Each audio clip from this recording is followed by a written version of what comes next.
नमस्कार दोस्तों, आइए सुनते हैं कार्तिक महीने की अमावस्या की दिया अमावस्या की कहानी। एक राजा था, उसके कोई बेटा नहीं था। उस राजा ने अपने बुढ़ापे के सहारे के लिए एक धर्म का बेटा बनाया। उसका विवाह बड़े धूमधाम से किया। बहू बहुत चटोरी आई। उसे मीठा खाने का बहुत शौक था।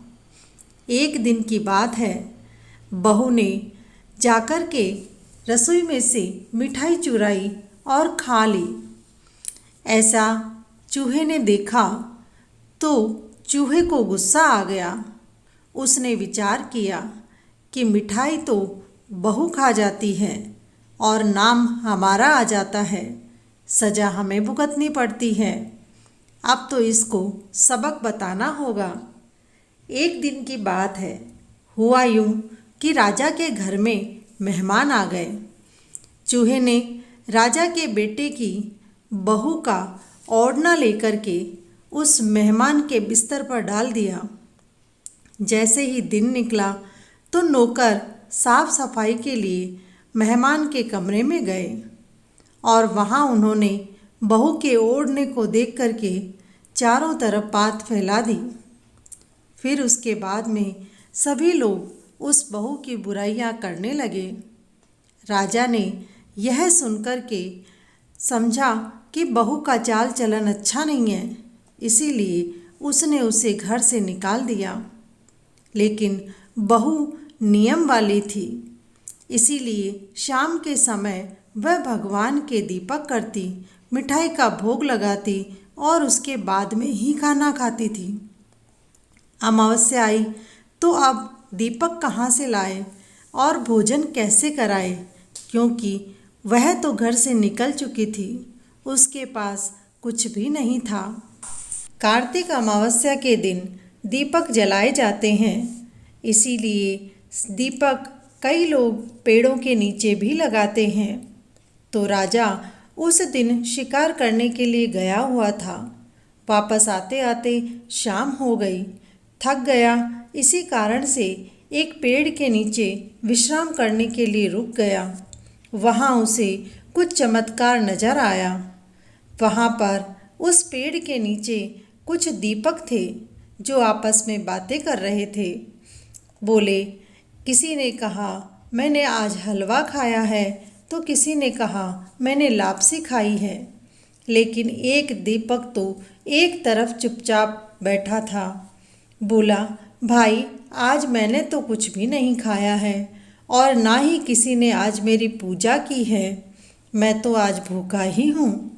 सभी दीपक ने उस दीपक से पूछा, भाई तुम तो रोज पकवान खाते हो, हमसे भी अच्छा भोजन करते हो, फिर आज तुम भूखे कैसे हो? दीपक बोला, भाई मैं कोई साधारण दीपक नहीं हूँ, मैं तो राजा के घर का दीपक हूँ। राजा के बेटे की बहू रोज मुझे आकर के यहाँ भोग लगाती है, दीपक जलाती है, मेरी पूजा करती है। लेकिन अभी कुछ दिन पहले ही राजा की बहू को निकाल दिया गया है। सभी दीपक ने पूछा, ऐसा क्यों हुआ? तो उसने पूरी कहानी बताई कि सभी ध्यान से सुनो।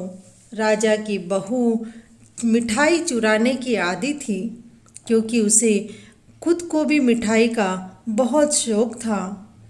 लेकिन वह नाम चूहों का लगाती और खाती खुद थी। चूहों को गुस्सा आ गया और उन्होंने राजा से जाकर के चुगली कर दी कि देखो, मेहमान के कमरे में आपकी बहू के ओढ़नी पड़ी है। जब चारों तरफ उसकी चुगली होने लगी, तब राजा ने उस बहू को घर से बाहर निकाल दिया। अब उस बहू के पास में भोजन करवाने के लिए है नहीं, तो वो मुझे भोजन कहाँ कराए। लेकिन जहाँ भी हो वह बहू सुखी रहे, उसे मेरा आशीर्वाद है। पेड़ के नीचे बैठा राजा सुन रहा था। राजा दीपक की सभी बातें सुन करके मन में समझ गया कि इसमें मेरी बहू की कोई गलती नहीं है। मैंने बिना सोचे समझे ही अपनी बहू पर यह इल्ज़ाम लगाया है। राजा सुबह जल्दी उठा, नौकरों को आदेश दिया कि वह उसके बेटे की बहू को ढूंढ कर लाए। सभी सैनिक ढूंढने के लिए निकले। जब बहू मिली तो उसे महल में फिर से लेकर आए। राजा ने बहू से माफ़ी मांगी और फिर से सब एक साथ रहने लगे। हे दीपक महाराज, उस राजा के बेटे की बहू की लाज रखी, उसे सुखी रहने का आशीर्वाद दिया। वैसा ही आशीर्वाद सभी दिया की अमावस्या करने वाली को देना, दीपक जलाने वाली को देना, कहते सुनते पुकार देने वाले को देना, खोटी की खरी करना, अधूरी की पूरी करना। बोलो दिया अमावस्या की जय।